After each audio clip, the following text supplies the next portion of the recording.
Fredonia Faces. I am your host, Sydney Smith. Today, we have an exciting performance from Blue Ice, Fredonia's own step team. But first, for those of you unaware, there is a pollution problem arising in the Great Lakes. Here is a short video to help you understand why. Common ingredient in cosmetics, even toothpaste. The tiny particles may look harmless, but as Laura Zilke tells us, while they claim to add some polish to your look, they're also doing a lot of damage. Meant to enhance your beauty routine, those tiny microbeads you use to scrub and soften your skin for a few seconds are washing down the drain and leaving a much longer-term effect in our Great Lakes. They're too small to get caught by sewage treatment plants, so they're discharged right into our rivers and our lakes. Microbeads are found in dozens of cosmetic and beauty products, largely body scrubs that advertise the beads as exfoliants. The minute particles are also found in some toothpaste. They've been added to add some pizzazz to the product for cosmetic purposes only. Hygienists have seen them in healthy human mouths trapped as foreign particles in once pink gums. Those microbeads were placed several areas in the mouth. It wasn't just one particular spot. So what are microbeads? Well, they're actually tiny little balls of plastic, most commonly made from a substance called polyethylene. That's the same kind of plastic used to make shopping bags, even things like your waste bin. A single tube of body wash contains as many as 330,000 microbeads. They're so small, they wash through sewage treatment plants and clean into our Great Lakes. We got samples in Lake Ontario of up to 1.1 million plastic particles per square kilometer, and that was right outside of Toronto. The issue is long-term. Since microbeads are plastic, their lifetime is considered between 500 and 1,000 years. Started analyzing various fish and aquatic bird species and looking to see if the plastics are actually making their way into and migrating up the food chain. And spoiler alert, they are. Health Canada says manufacturers cannot sell any cosmetics that may cause injury to health. The effects in this case are considered environmental. There are no Canadian government agencies considering the ban of microbeads. Some manufacturers, including Crest, have committed to removing microbeads from their products, but not all are on board. Laura Zilke, Global News. Wow, after that video, please welcome Dr. Sherry Mason, an expert on the plastic pollution problem. Hello, Dr. Mason. Hi, Sydney. You can call me Sam. Call you Sam? All right. Hello, Sam. Thank you for being on the show with us tonight. Oh, my pleasure. Thank you for having me. Of course. So tell us what's going on with this whole plastic pollution issue, the background, everything leading up to what you're going to do. That's a big question. Okay, yeah. How much time do we have? So interrupt me as we go, because it's a lengthy story. Well, I mean, plastic has been around really since World War II is kind of when the infrastructure for the mass production of plastic took place. The material was invented before that, but really since World War II, there's been this exponential increase in plastic, and it's become more and more prevalent in our lives, especially as single-use disposable items, right? So you think of the plastic bags and the plastic cups and the straws, it's just everywhere. And the problem with plastic is that it doesn't decompose. So, you know, somebody throws a piece of paper on the ground, that's not a good thing, but that will, you know, eventually become part of the soil again, whereas plastic doesn't. Right. And as a result of that, you throw a piece of plastic on the ground, it ends up in a waterway, it flows into a lake, and eventually to the ocean. And that's really where the issue of plastic pollution started, was with the world's oceans. Captain Charles Moore, who's accredited with discovering what's been called the Great Pacific Garbage Patch on his way back, actually from a trip to Hawaii, and he was coming back to Long Beach, California. And he just noticed all of this plastic, and he thought, you know, I'm going to come back here and do a survey. And this was 1997. His survey came out just as I was starting my position here. And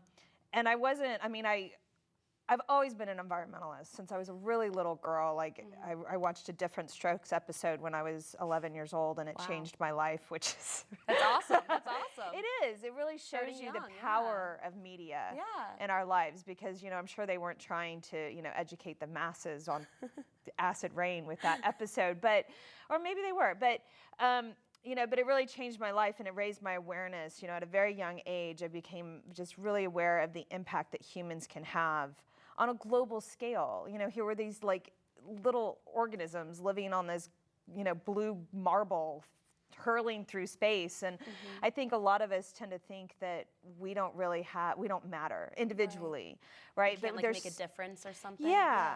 But there's 7 billion of us, right? Yeah. And so when 7 billion people do something, it creates a huge impact upon the planet that we're living in, and that's what we're seeing with regard to plastic, right? So, I mean, if just in one day, each person on this planet uses a single plastic bag, like, oh, it's just one plastic bag, but there's 7 billion people, so that's 7 billion adds up. plastic bags just in that day, 365 days a year, right? And it all adds up, and increasingly we're seeing it in our water. So it started with Captain Moore kind of sailing through the oceans, I mean, as a major topic of scientific inquiry, and his stuff coming out on that. And so it was something that I just kind of kept abreast of as I started teaching here, because I teach a non-majors chemistry class. And so I would use it as a teaching tool in class. And then in 2011, I actually went out on the Great Lakes for the first time. So I had been here 10 years. Yeah, wow, that's awesome. I'd lived along the shores for 10 years, but I'd never actually been out in the water, which is actually really sad. But it's true nevertheless. I have now. So in 2011, I went sailing out in the Great Lakes for the first time. And while I was out there, I was just kind of reminded of everything that I'd heard about, plastic pollution in the world's oceans, and I thought, I wonder if there's plastic pollution in the Great Lakes.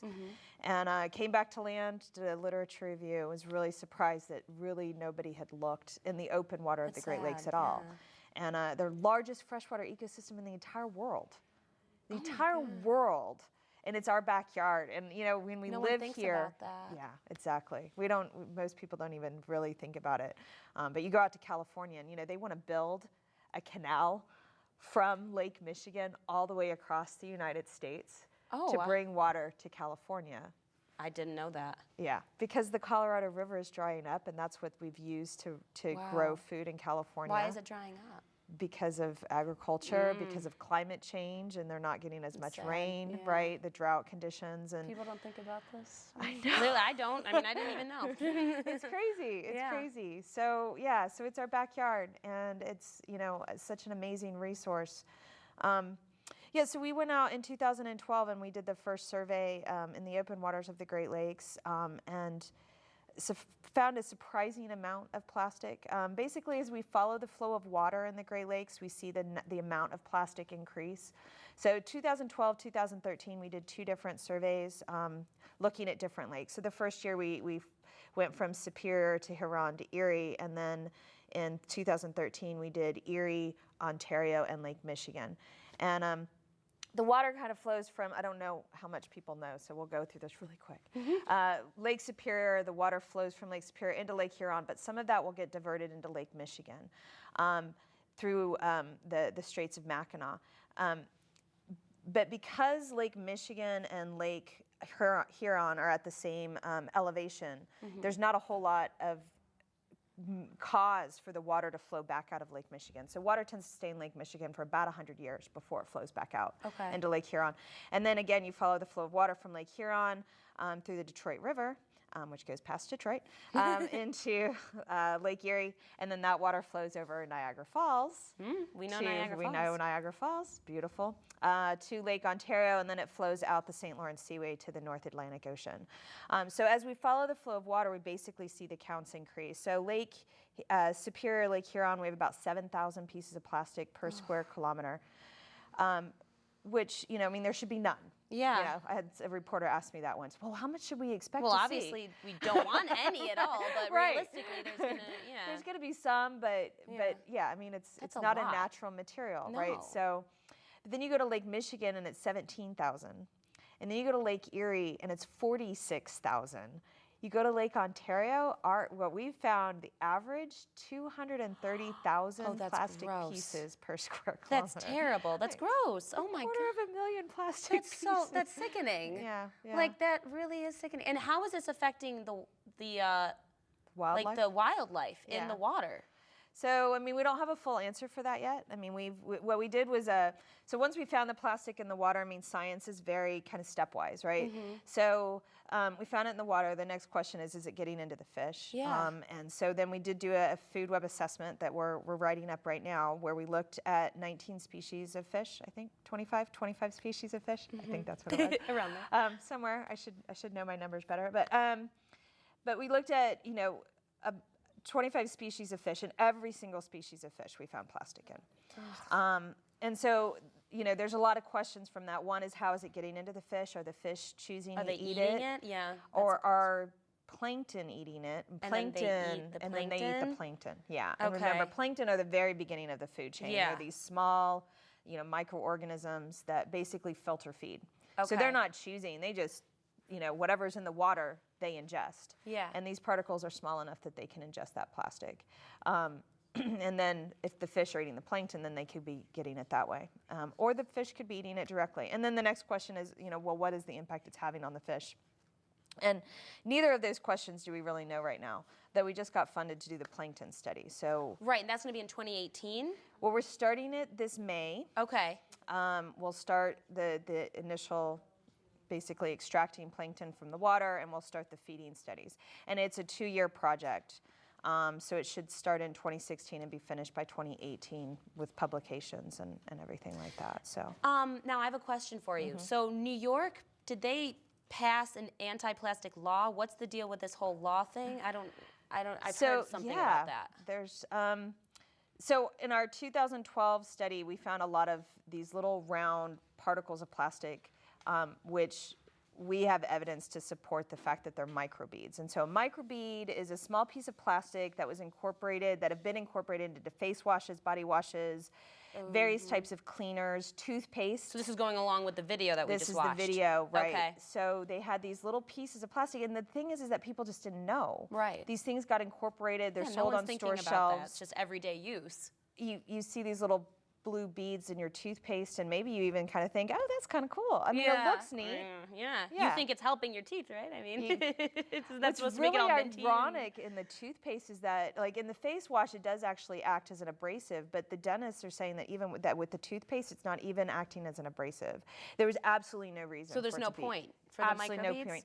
And they get stuck in your gum line. They do. Yeah, so they have dental hygienists that have posted X-ray images, and you can still see the microbeads stuck under people's gum lines. Oh, Yeah. So that's terrible. so our work kind of raised that awareness, and so New York was the first one to propose legislation, and then a bunch of states ended up passing it before New York did.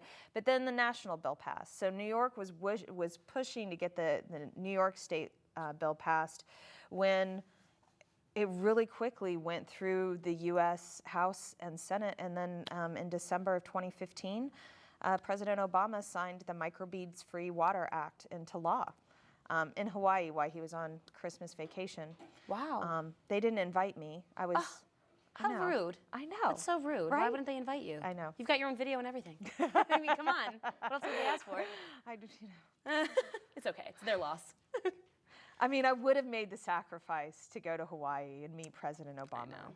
Well, But it's Who all right. wants to do that, though? It's not some fun, right? It's Christmas. I really should be there with Yeah, my daughter. Of course. Yeah. That's the right thing That's to do. the right.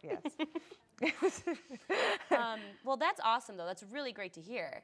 Yeah, it's pretty incredible, It's actually. awesome. I didn't even know. That's so recent. That was just this past year. Yeah, so it doesn't become effective until 2017 and 2018. So So it's not there's- really there yet, but it's going to be. Yeah, it by always, next year. well, there always has to take time, Yeah. right, for them to enact it. So, Right. But people can choose to buy products that don't have microbeads now. So it's an option. That's It good. is, yeah. I mean, there are products on the marketplace that have always been on the marketplace that don't have microbeads. You just have to be aware. And the word you want to look for is polyethylene. Polyethylene. Yeah. Do you know how to So spell that? I do. Could you spell that for me? Sure. POLYETHYLENE. Okay. I'll try to remember that. I'll get the idea. I get the idea in my head. Yeah, we'll put it up on the screen. Yeah. Okay. We'll yeah. have a little PSA ball, or something. like- little ball. Yes. Bouncy. Spell it out. Sorry. Sing it out. Wow, that's awesome. Yeah. So do you obviously use those products?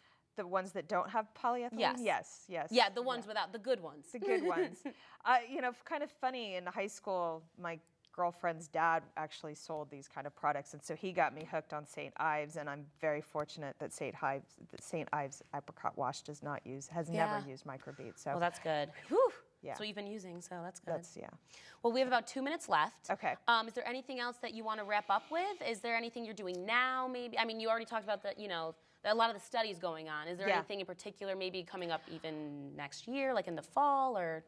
Well, August 20th, actually this year, I'm just piece of this. I'm not the organizer of it, but there's an organization, actually, it's called Expedition. It's an all-women-run sailing crew, and they are organizing the largest Great Lakes sampling event ever to happen.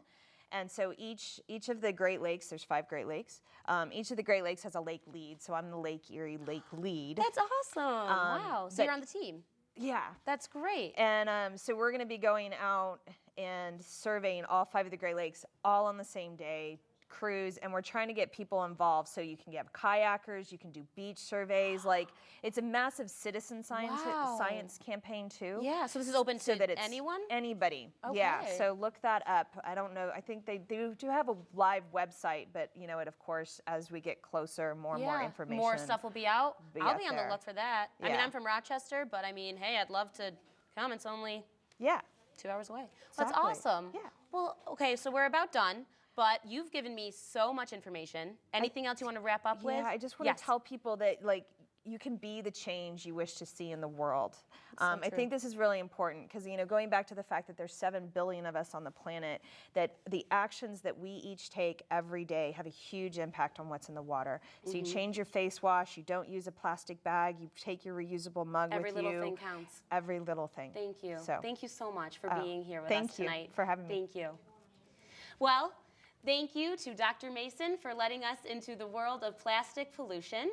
We're going to take a short break, but when we're back, Blue Ice will take the stage.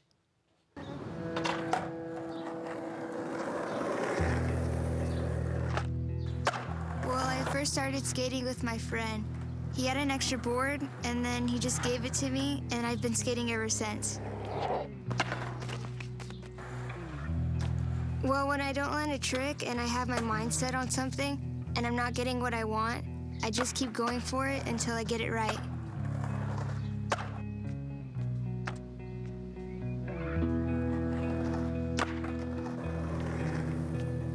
My mom, she didn't go to college, so she wants me to experience that whole thing, and so I could end up getting like a good job.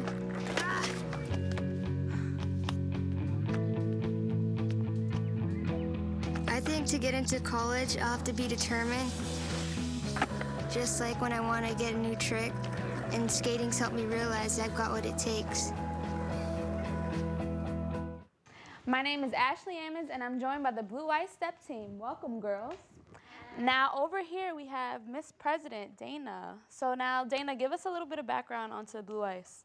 Well, we're the first step team in SUNY Fredonia. Well, we're the only step team in SUNY Fredonia. Right now, we're an all-women's team, but we're accepting males as well. Males. They need some males. Yeah, we do.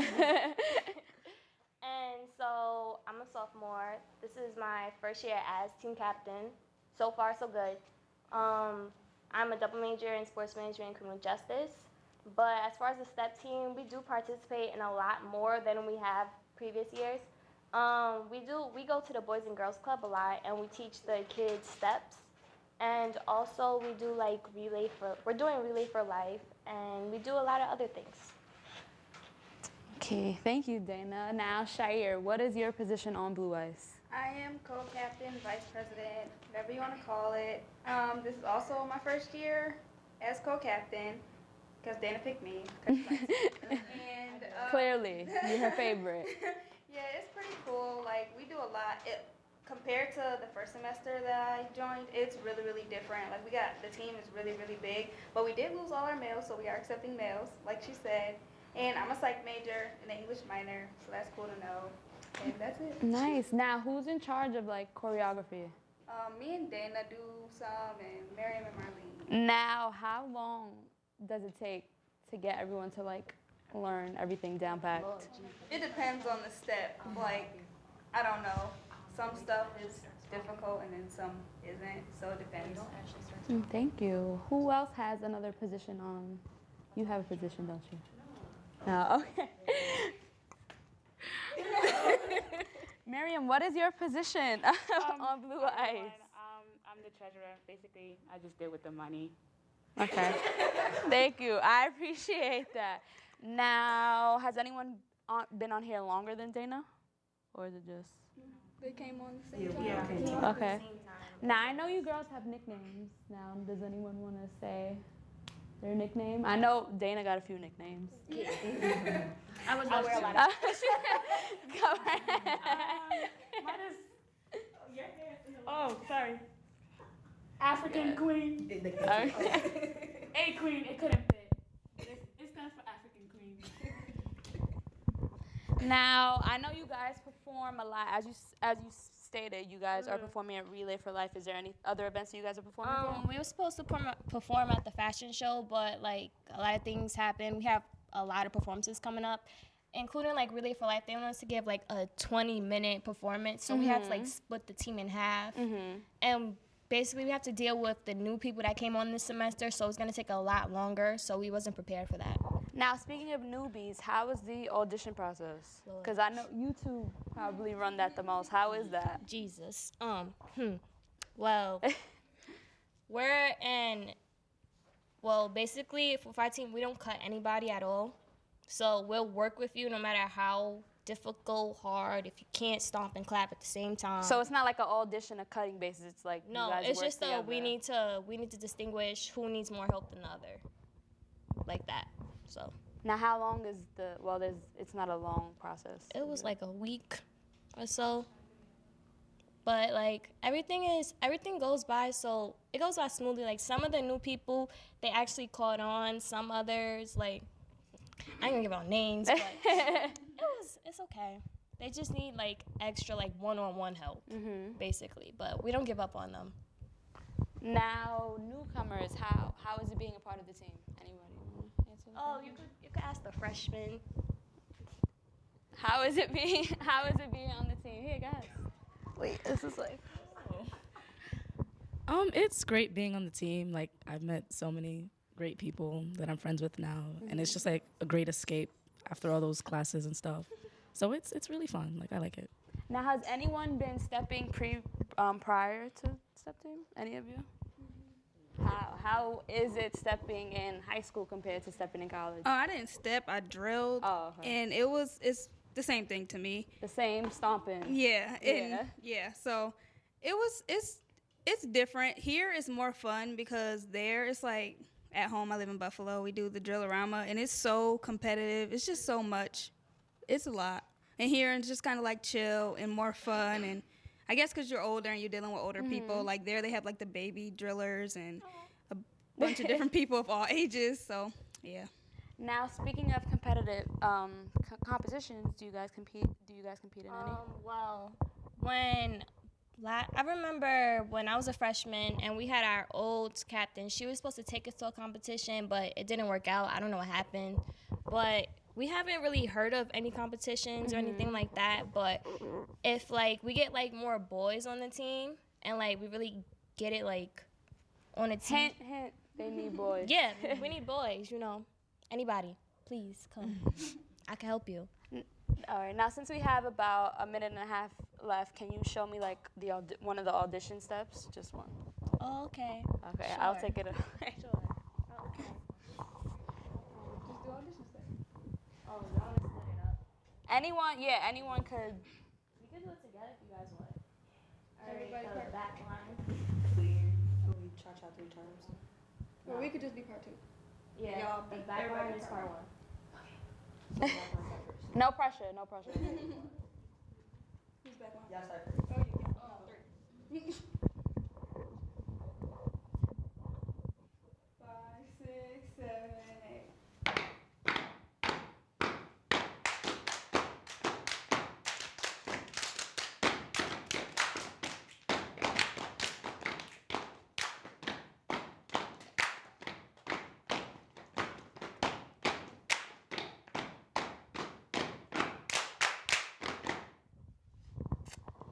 now, that was just the audition step. So now the girls are gonna take it away. And how many steps are you guys doing? About 3. Okay, now here's Blue Ice, here to take it away. Thank you, girls. Okay, now ladies. Yeah.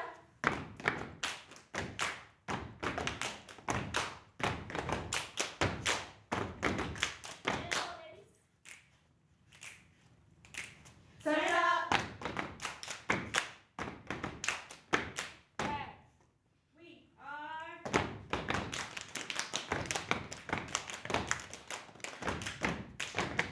Blue ice, blue ice, blue.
Thank you again, Blue Ice, for that amazing and powerful performance.